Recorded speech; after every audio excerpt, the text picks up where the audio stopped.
Estamos en esta serie Derribando Gigantes. Yo quiero que digas conmigo, derribando gigantes. Todos estamos de acuerdo que hemos vivido algunas dificultades en nuestras vidas. ¿Quién ha vivido pruebas aquí? Procesos, ¿sí?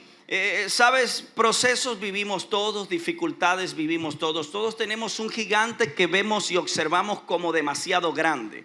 Son esas pruebas que decimos, creo que de esta no voy a salir. Y para vivir pruebas, por ejemplo, si usted no la ha vivido, quiero recomendarle a los que no han experimentado pruebas que se casen. Al casarse, uno empieza a tener más pruebas todavía. Y si quiere que el diablo lo visite, tenga suegra. Esa es una prueba más grande todavía. Con el perdón de la suegra, ¿sí? Y con el perdón de la mía, que la tengo aquí adelante, por cierto. Pero sí, todos hemos atravesado dificultades, todos hemos experimentado quizás problemas en el matrimonio, problemas emocionales, dificultad económica, nos ha hecho falta algo que anhelamos pero no lo podemos tener y entonces decimos, creo que de esta sí no voy a poder salir. Algunos hemos vivido pruebas de esa magnitud y de esa forma. Y hoy quiero hablarte acerca de un gigante que particularmente yo he estado batallando en algunas oportunidades de mi vida. Es ese gigante en el que muchos de nosotros no queremos sentir. Es un gigante que no se ve, pero es un gigante silencioso que está dentro de nosotros, que muchas veces viene a golpearnos cuando queremos ir hacia el frente, cuando queremos ir hacia adelante. Muchas veces ese gigante viene a golpearnos. No se ve, pero está allí silencioso dentro de nosotros, trayendo remordimiento, trayendo tristeza y trayendo esa sensación como de ahogo y de desespero. Yo recuerdo que hace muchos años era apenas un preadolescente, jugaba, yo creo que he contado ese testimonio aquí en la iglesia, algunos lo han escuchado. Estaba jugando con mi hermano un domingo de resurrección. Estábamos jugando a policía y malandro. Para la gloria de Dios, yo era el policía y mi hermano el malandro. Y jugábamos con una pistola que mis abuelos dejaban en casa y que esa pistola siempre estaba descargada, era una escopeta. Y recuerdo que siempre jugábamos y estoy allí el domingo, tomo la pistola y le empiezo a decir a mi hermano, él está acostado en la cama, que corriera, porque yo le iba a disparar y mi hermano no corría. La pistola siempre estaba descargada, era algo con lo que habitualmente jugábamos nosotros. Pero ese domingo no me había percatado, tampoco tenía cómo saberlo, era apenas un niño. Le señalo en la frente con la mira y le empiezo a decir que corriera, él no corrió y entonces jalo el gatillo y siento que algo sonó como ¡tac! Como un golpe. No lo vi como algo ofensivo, tampoco sentí como que era peligro y seguí insistiendo y le decía a mi hermano que corriera, porque yo era el policía y él era el malandro y tenía que correr porque se había robado algunas cosas. Se sabe la mente de los niños que fantaseamos. Y entonces él no corrió y en esta oportunidad decidí darle a la pistola hacia arriba y para sorpresa nuestra, el segundo disparo sí salió.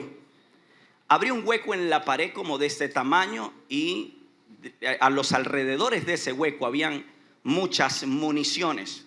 Inmediatamente yo sentí miedo, sentí temor. Han pasado algunos años y yo pienso, ¿qué hubiese sido de mi vida si esa pesadilla, si eso se hubiese concretado?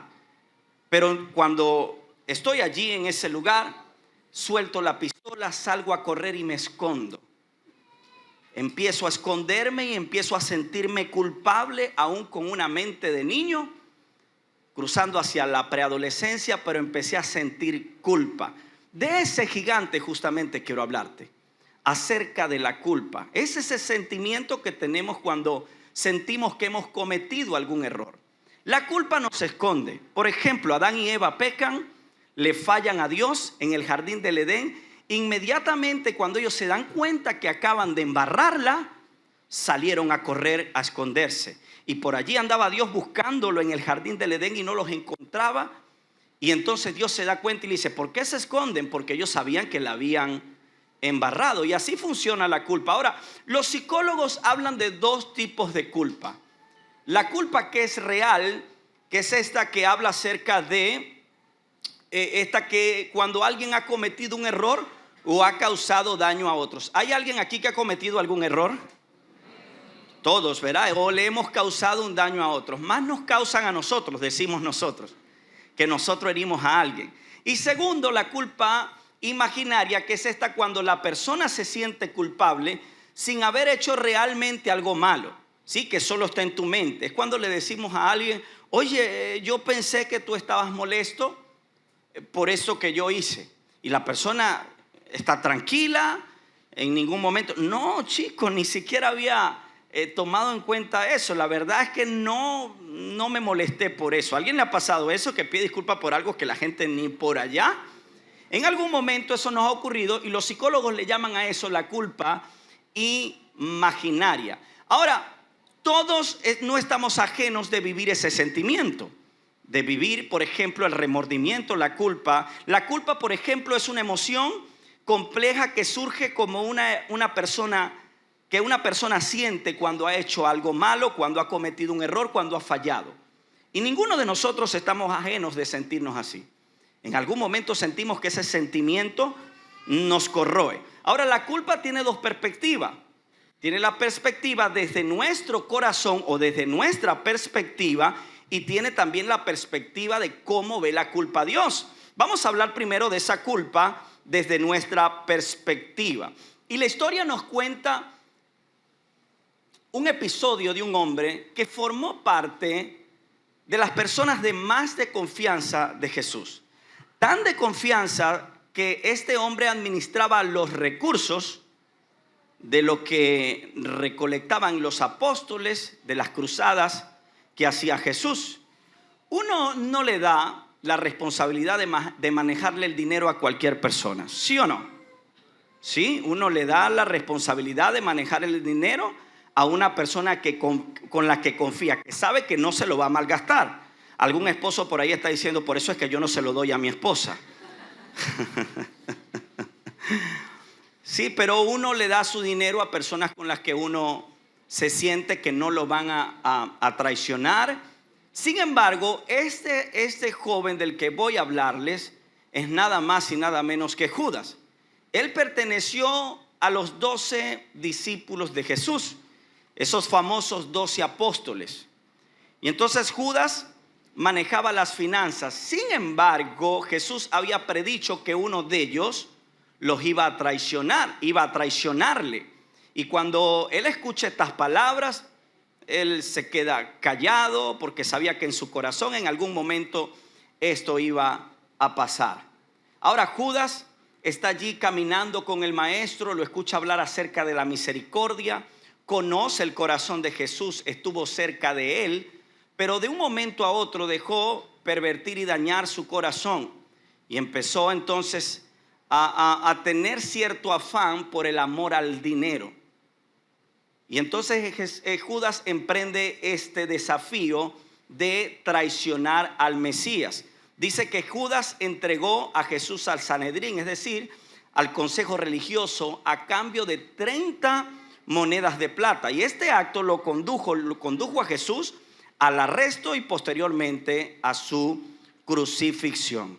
Ahora Judas identificó también a Jesús con un beso que se conoce como el beso de la traición. Cuando venían los guardias, él dijo: a quien yo bese, ese es el Mesías.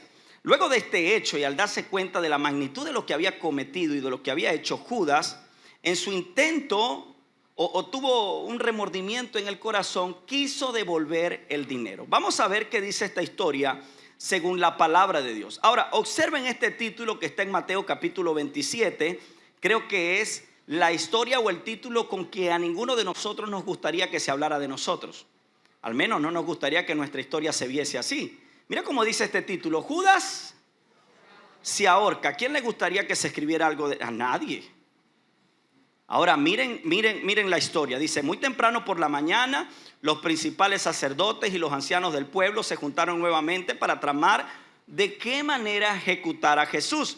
El versículo 2, luego lo ataron, se lo llevaron y lo entregaron a Pilato, el gobernador romano. Y sigue diciendo la escritura, y cuando Judas, quien lo había traicionado, se dio cuenta. ¿Qué pasó con Judas? Diga conmigo, se dio cuenta de que habían condenado a muerte a Jesús. Él creería que todo eso era mentira, que estaban jugando cuando prometían matar al maestro. Pero luego se da cuenta de lo que había hecho. Y dice, se llenó de remordimiento, y así que devolvió las 30 piezas de plata a los principales sacerdotes y a los ancianos, y les dijo, he pecado, porque traicioné a un hombre inocente. Y la pregunta de los sacerdotes, o mejor, que le dijeron a Judas fue, ¿qué nos importa? Ese es tu problema. Entonces el versículo 5 dice, entonces Judas tiró las monedas de plata en el templo, salió y se ahorcó. Ahora, hasta aquí nos damos cuenta que en definitiva, y todos podemos concluir con lo mismo, Judas sentía remordimiento de lo que había hecho. Estaba completamente arrepentido de haberse involucrado en este hecho. ¿Estamos de acuerdo con eso? Claro, estaba arrepentido. Él no estaba contento con lo que había hecho. Él se había dado cuenta que había entregado sangre inocente y ahora estaba sintiéndose mal por lo que había hecho. Y algunos de nosotros nos hemos sentido así cuando hemos actuado de espalda a la voluntad de Dios, porque el pecado es así. El pecado nos trata de esa forma. Al principio nos hace sentir que las 30 monedas de plata son buenas y que las necesitamos para nuestras vidas y que nos hacen falta para vivir. Pero luego entonces que nos damos cuenta que las 30 monedas de plata son producto de una estafa o producto de un pecado, entonces viene el remordimiento. Porque el pecado es como agridulce, ¿sabes? Al principio sabe bien, pero después está como algo agrio. Sabes que tú dices, sabes, esto no sabe del todo bien. Son ese café que te tomas que no es ni caliente ni es frío, que está tibio. El café tibio para nada me agrada. Es asqueroso, sí, podemos decir, algunos así se identifican conmigo con eso. Y así es el pecado a veces. El pecado al principio nos parece que es maravilloso, que es bueno. Las 30 monedas de plata las necesito, pero luego entonces nos carcome ese remordimiento. Y Judas estaba completamente arrepentido. Ahora me surgen algunas preguntas. ¿Por qué Judas se ahorca? Las preguntas son, ¿todo el que se equivoca o comete un error debe morir? Respóndanme ustedes. Algunos están diciendo sí. Sí merece morir. Ese que me estafó merece la muerte. Mi esposo que me trató mal esta mañana merece morir. Si todo el que comete un error o se equivoca debe morir, por supuesto que no. Alguno al llegar a este lugar, antes de llegar aquí, tuvo que haber cometido un error. Discutió con la esposa porque no se apuraba para llegar al servicio. No soy profeta, pero estoy casado. Tuvo que haberte pasado alguna vez en la vida. Sí, ya hasta cuando el pelo huele a mucho pelo quemado, muévete. Gracias a Dios por la bendición del Señor. Dios me dio 3 chamos que ni se peinan. Imagínate tú 3 mujeres. Los servicios tengo que hacerlo a las 2 de la tarde, 4 de la tarde, 6 de la tarde. Para poder llegar a tiempo. Pero sí, no todo el que se equivoca o todo el que comete un error merece la muerte física. Es una realidad, porque si no, todos nosotros podemos coincidir que somos tumbas en este momento. Nos podemos morir inmediatamente porque algún error, algo hiciste antes de venir aquí. Yo soy el pastor de esta iglesia y cometí algunos errores ayer. Me equivoqué. Por ahí se me atravesó un motorizado y casi le saqué la madre, pero le saqué fue la Biblia. Me acordé que era pastor. Pero allá en el último momento de mi vida, en el estrellato, cuando ya estaba a punto de estrellarme, me acordé que era pastor de una iglesia. Sí, algunos de nosotros nos hemos equivocado, le hemos embarrado, hemos cometido algunos errores. Y ahí estaba Judas cometiendo un error. Ahí estaba Judas equivocándose. ¿Merecía la muerte Judas por lo que hizo? Por supuesto que no, porque si al caso vamos, Pedro también merecía morir. Pedro negó al maestro 3 veces. Al menos Judas tuvo la virtud de hacerlo una vez. Pero Pedro 3 Pero Pedro no tomó la misma decisión de Judas. Su final no fue ese. Pero el final de Judas fue completamente diferente. Ahora, ¿por qué? Porque nosotros tenemos una mala tendencia a procesar la culpa. ¿Cuál es nuestra tendencia al procesar la culpa? ¿Qué es lo que la mayoría de las veces tú y yo hacemos? Número uno, no buscamos el perdón de Dios. Sentimos que nuestro error es imperdonable. Judas no buscó el perdón de Dios. Él pensó, mi error es imperdonable. Dejó que esta culpa lo consumiera, que lo alejara de la iglesia, que lo alejara de la gracia, que lo alejara de un lugar donde se habla de esperanza, que lo alejara de Jesús, de la virtud de caminar con Jesús y escucharlo hablar de la misericordia.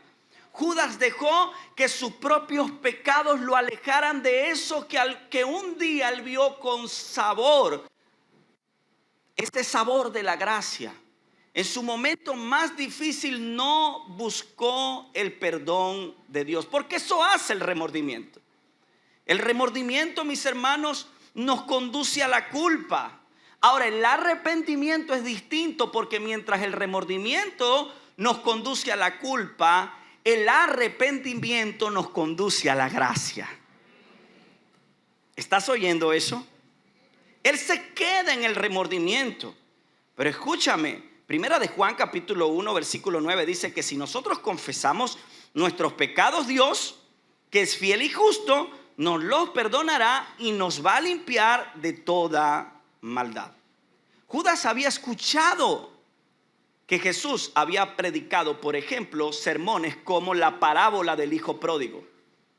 Él había visto cómo un padre, cuando su hijo lo gasta todo, regresa a los brazos del padre y el padre decide darle gracia en vez de ley. Él observó eso. Por otro lado, Judas también escuchó esta enseñanza acerca del perdón ilimitado que está en la parábola del siervo despiadado en Mateo 18:22. Él había escuchado eso. Pero cuando nosotros nos equivocamos, la mente pareciera que se nos nubla.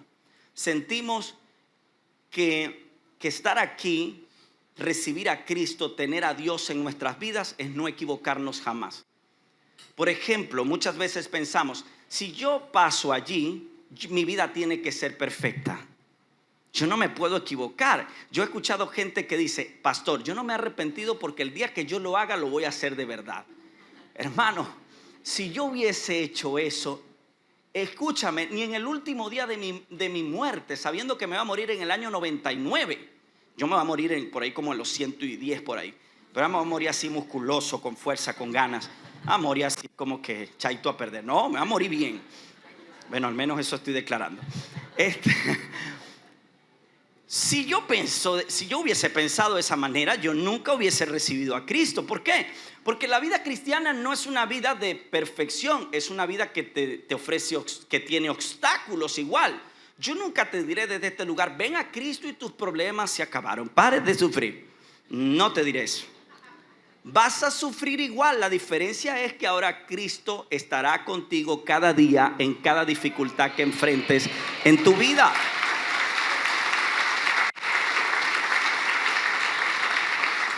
Pero nosotros decimos, si yo no soy perfecto, no me puedo acercar ahí.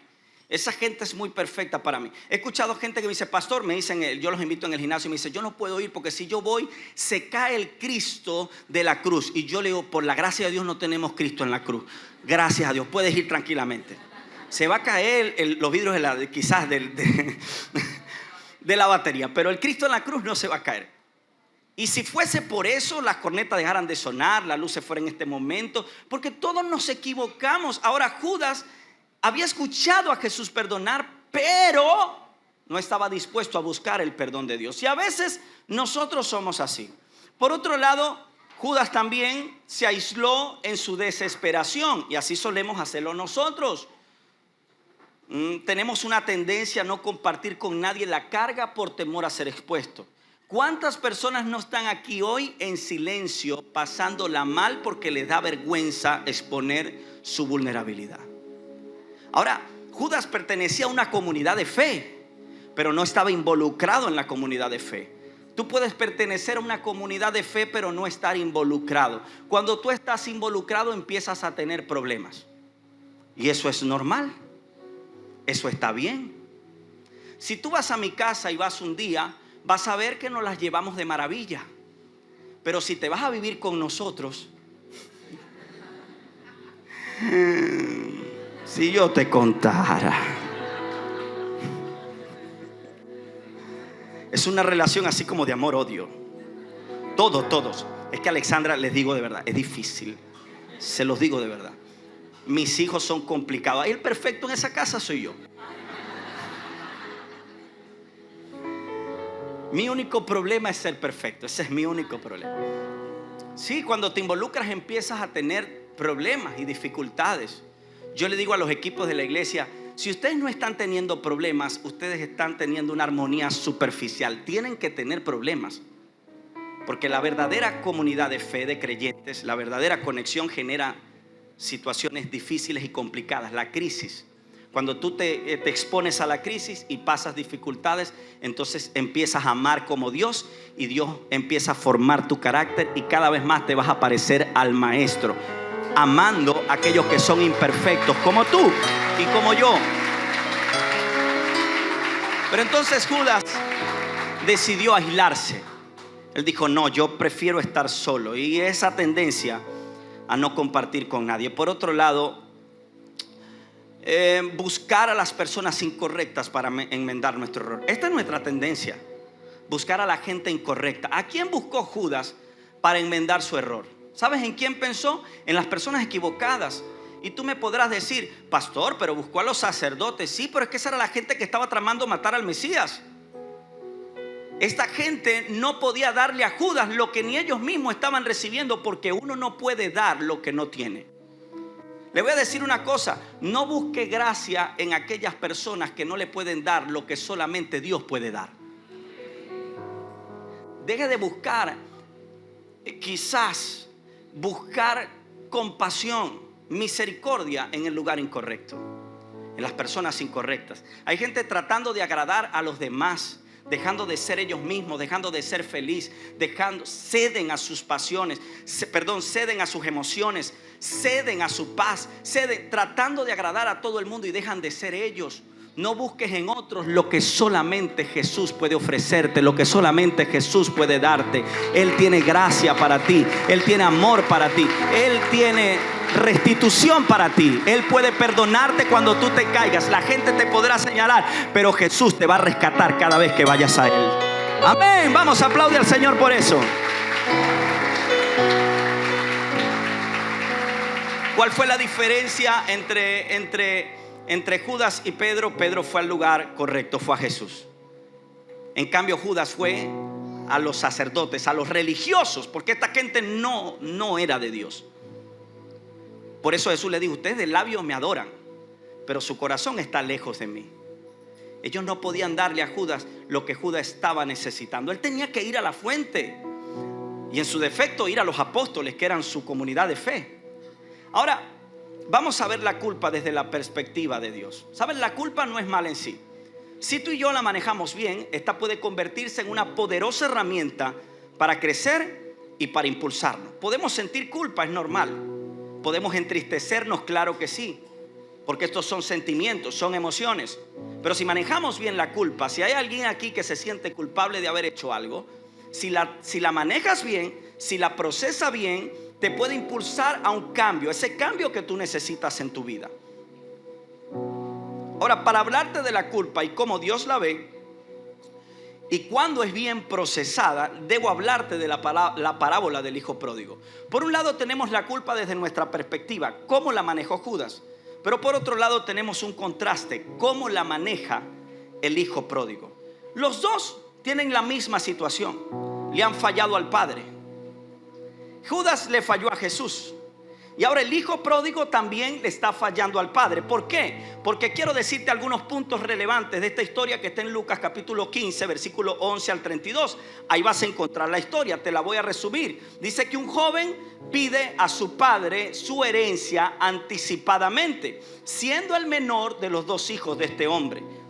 Ahora, Cuando tú notas que hay un joven que le está pidiendo la herencia al padre, aún estando vivo, lo que en realidad está haciendo el hijo es deseándole la muerte al padre. Porque le está diciendo: hey, dame lo que yo quiero manejar mi vida a mi manera, dame mi dinero. En pocas palabras, uno cobra la herencia es cuando la gente muere, no cuando la gente vive. Y a veces nosotros somos así. Estamos bien en la casa del Padre, estamos bien con Dios, pero decimos: déjame manejar mi vida a mi forma. Yo manejo mi vida a mi manera, porque yo sé cómo se vive. Tú no me vas a decir cómo yo debo vivir. Ese pastor que está ahí, jovencito ahí, que lo ven ahí achapadito, ese no me va a decir cómo yo debo vivir. A veces somos así. Entonces nos aislamos, tenemos la tendencia a correr de estos lugares porque somos así muchas veces, como el hijo pródigo. Ahora este hijo se alega de su hogar y derrocha el dinero que recibió en una vida desenfrenada. Por otro lado, después de gastar todo y quedarse sin nada, él toca fondo y enfrenta la miseria. Ahora veamos esta historia que está en Lucas capítulo 15, versículo 14. Dice que al mismo tiempo que se le acabó, ¿qué? El dinero. Porque lo que fácil llega, fácil ¿qué? Se va, ¿verdad? Dice: hubo una gran hambruna en todo el país y él comenzó a morirse ¿de qué? De hambre. Convenció a un agricultor local de que lo contratara y el hombre lo envió al campo para que diera de comer a su cerdo. Ahora ven el contraste: lo tenía todo en la casa del padre, ahora hubo hambruna en todo el país y ahora desea, después de tenerlo todo, después de ser jefe, después de estar bien en la casa del padre, ahora desea que lo contrate un agricultor para al menos darle de comer a los cerdos. Y sigamos viendo la historia. Dice: el joven llegó a tener tanta hambre que hasta las algarrobas con las que alimentaba a los cerdos le parecían buenas para comer, pero nadie le dio nada. Ahora préstame atención. Las algarrobas era una comida que se daba en las regiones mediterráneas y en el Medio Oriente para que los cerdos comieran. Es como que usted desee comer, con tanta hambre que tenga, desee comer melaza, lo que comen las vacas, ¿sí? O comer, por ejemplo, paja, lo que comen las vacas. Ahora este hombre tenía tanta hambre, y cuando uno tiene hambre uno se nubla, ¿sí? Cuando nosotros hacemos el ayuno de 3 días, que comenzamos el jueves y lo entregamos el domingo, yo el sábado, hermano, puedo comer lo que me den. No lo hago por amor a Dios y por el ayuno que estamos haciendo. Hay gente que tiene tanta hambre que es capaz de decir: mira, yo no como, por ejemplo, en mi caso, yo no como el galápago. ¿Por qué? Porque es un animal feo. Yo con feos no me la llevo. Por eso es que usted está aquí en la iglesia, porque usted es bello, usted es lindo. Por eso es que usted... Y yo sé, seguramente usted está bravo conmigo. Y porque usted no come galápago, tan bueno que es el galápago, ya no voy a venir más a esta iglesia porque el galápago...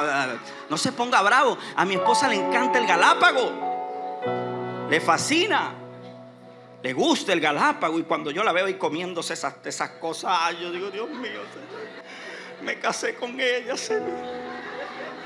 Y después quiere darme un besito y yo: no, estás impura para mí.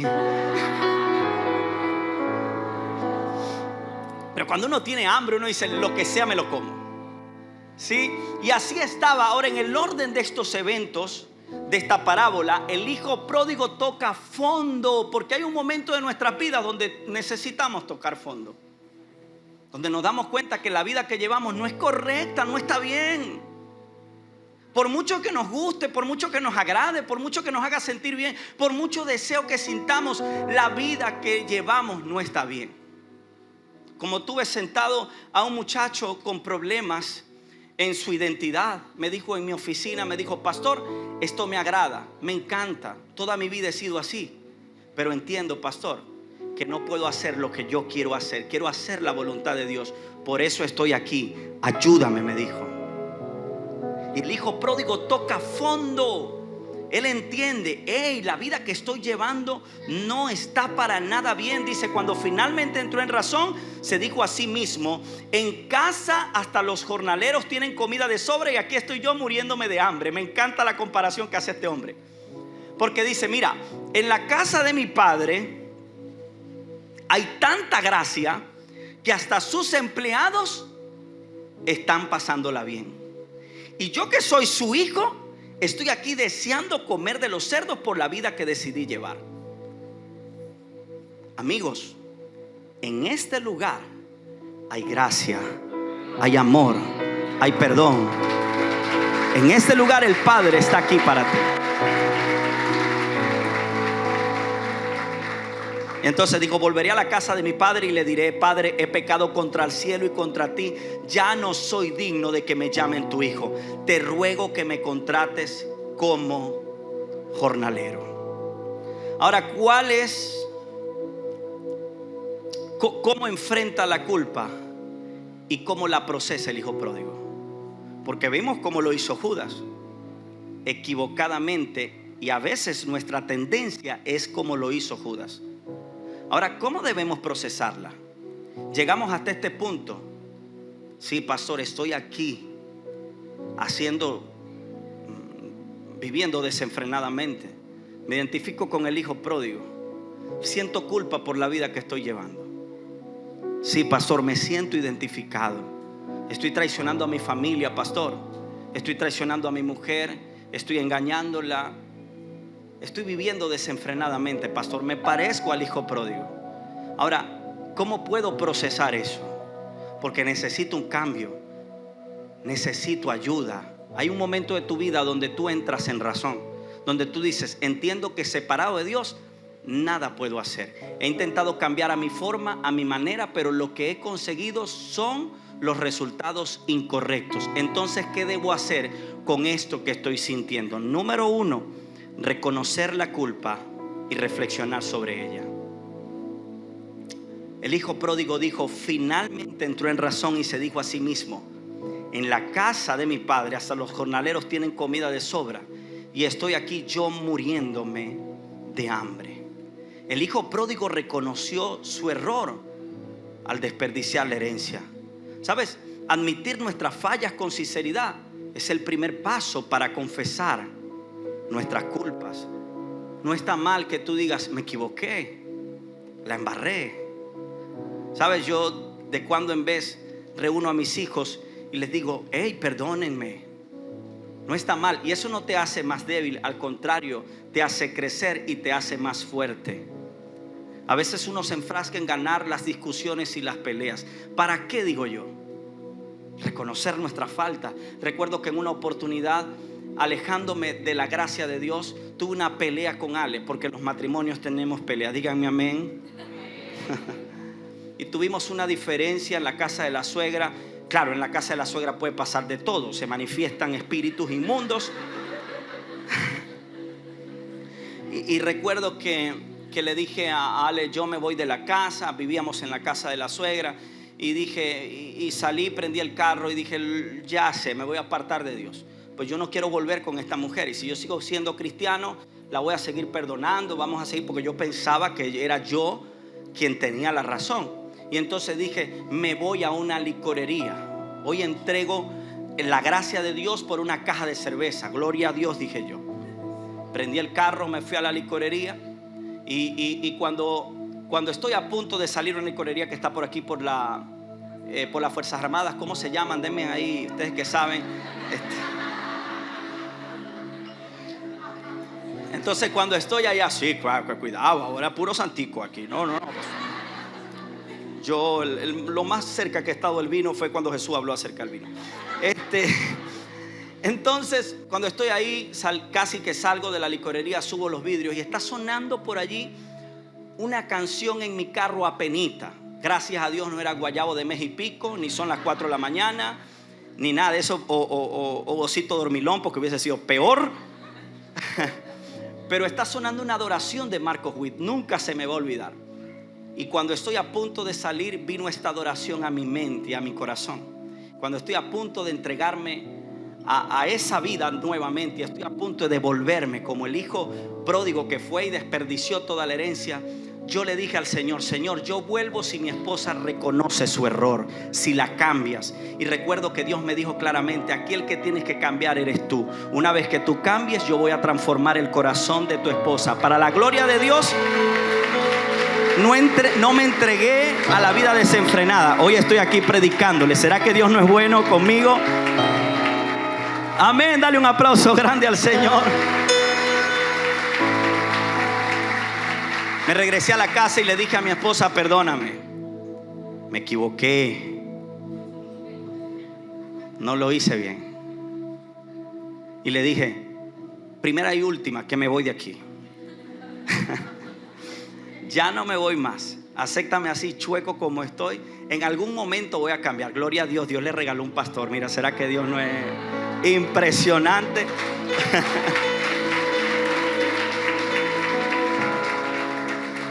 Número 2, arrepentirme genuinamente.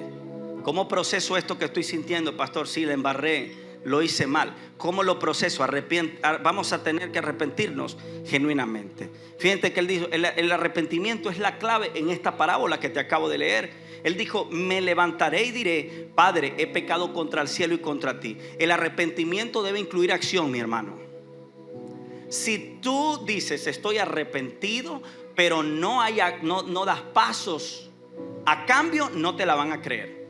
Por eso nuestras esposas a veces no nos creen, porque uno les dice: hey, te prometo que esta será la última. Y entonces ellas están pensando en el corazón: ya, no, ya yo sé que esto lo has hecho siempre. Y no creen. ¿Por qué? Porque el arrepentimiento, fíjense que el hijo pródigo dijo: me levantaré e iré. O sea, él dijo: no me voy a quedar en el remordimiento. Y algunos de nosotros nos quedamos en el remordimiento. Algunos de nosotros venimos a este lugar y decimos: wow, me siento identificado, Dios me habló, el pastor me golpeó hoy, seguramente es brujo porque supo todo lo que a mí me identifican a veces con brujo. Porque dice: me dijo todo lo que yo estaba pasando. El pastor seguramente será profeta. No, la palabra de Dios nos expone. Pero a veces nos sentimos es mal nada más. Decimos: Dios me habló, pero yo no quiero comprometerme con Él. Yo me siento mejor aquí. Yo mejor vengo un domingo cuando me sienta mal. Y entonces servimos a un Dios de los domingos, a un Dios de vez en cuando. ¿Sí? Cuando estamos mal voy a ir a la iglesia. Pero Dios no quiere ser un Dios con nosotros, de un Dios de vez en cuando. Él quiere estar con nosotros siempre. Cada día de nuestras vidas quiere estar con nosotros.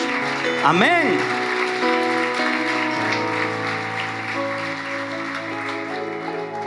El verdadero arrepentimiento incluye remordimiento, pero también incluye acción. Él dijo: me levantaré e iré a la casa de mi padre. Número 3, perdonarte a ti mismo. Amigos, el hijo pródigo se perdonó a sí mismo para volver a la casa de su padre.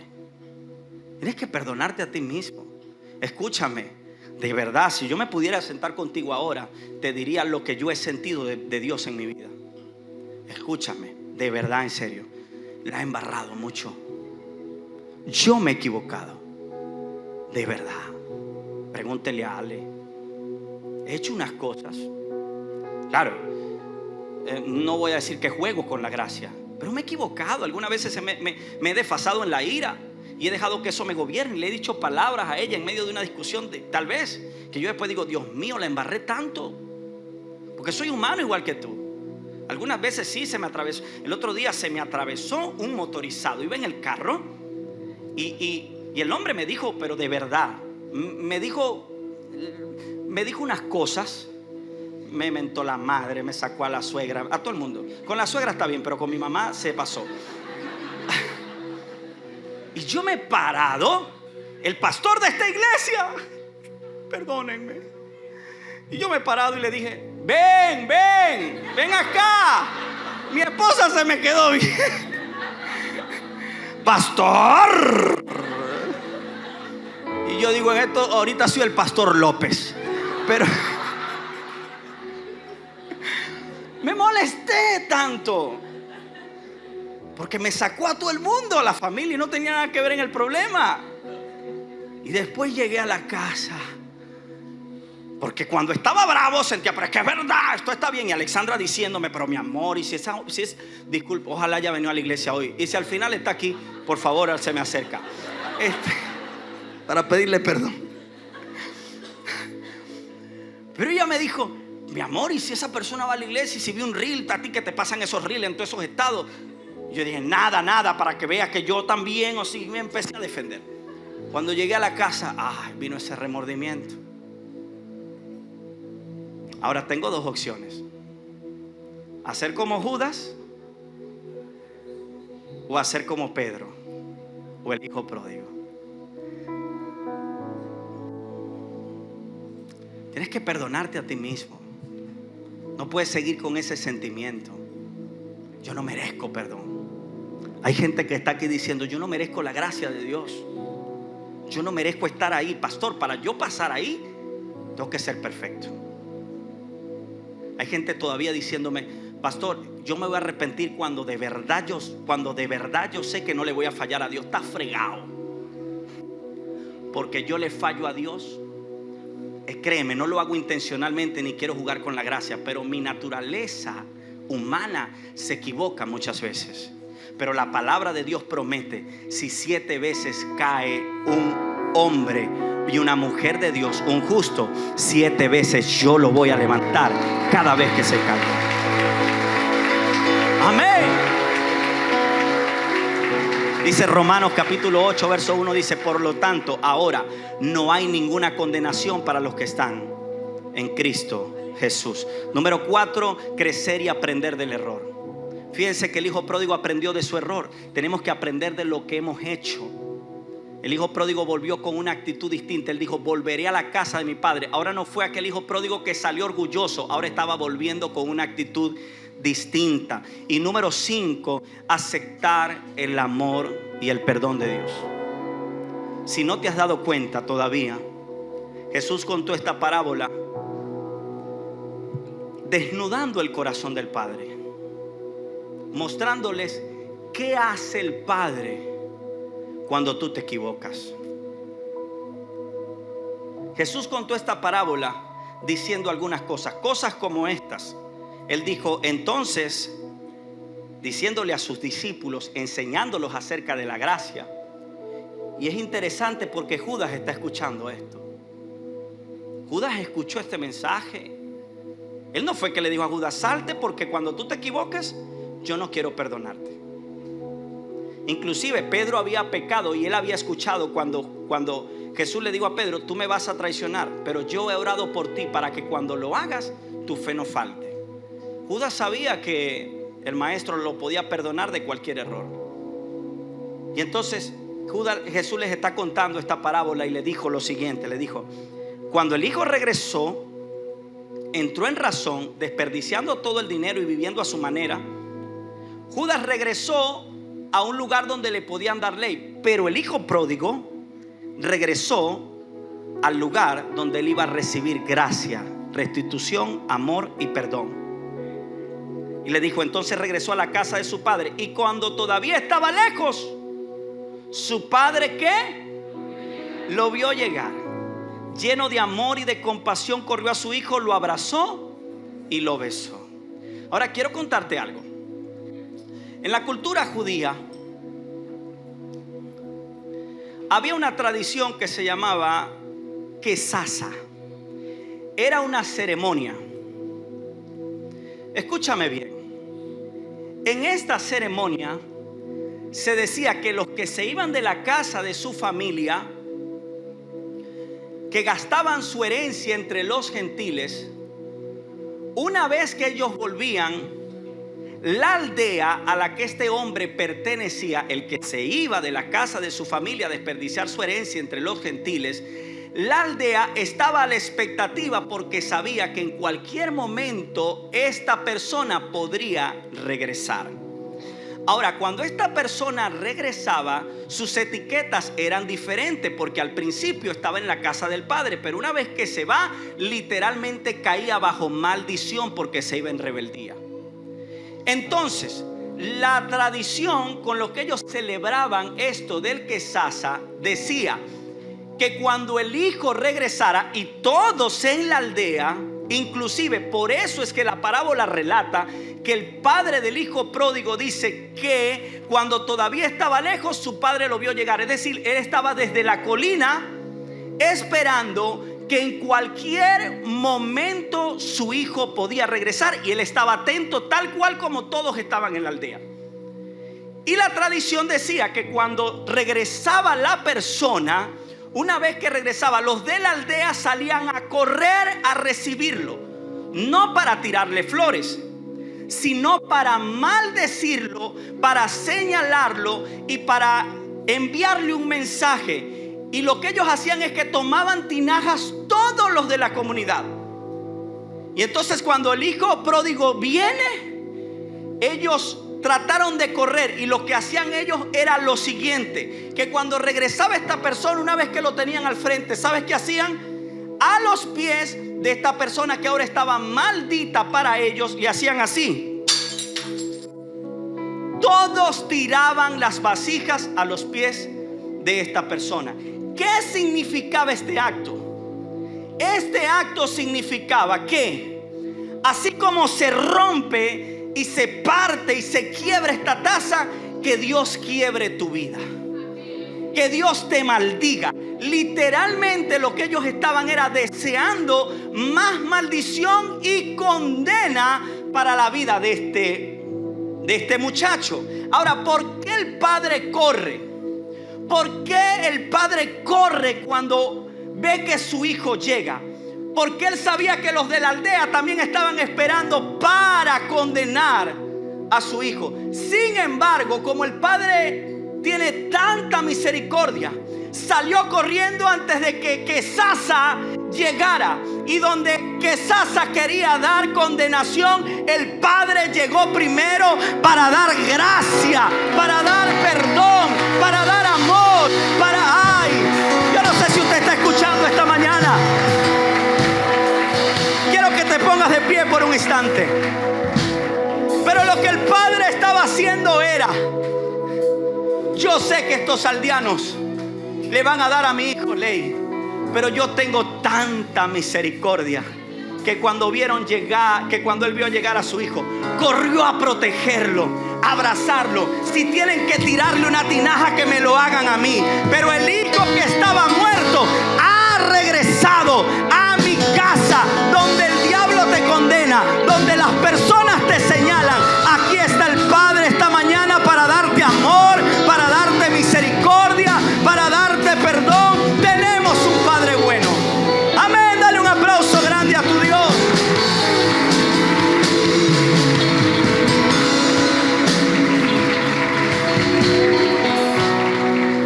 ¿Qué te quiero decir esta mañana? Que quizás tú mereces que se celebre un Quesasa en tu vida. Quizás tú mereces, y quizás tus errores, tu culpa, lo que hiciste, lo que te ha pasado. Quizás tú dices: pastor, yo merezco que me quiebren esa taza. Pero quiero decirte, tú lo mereces, tal vez, pero tienes un Padre que es rico en misericordia.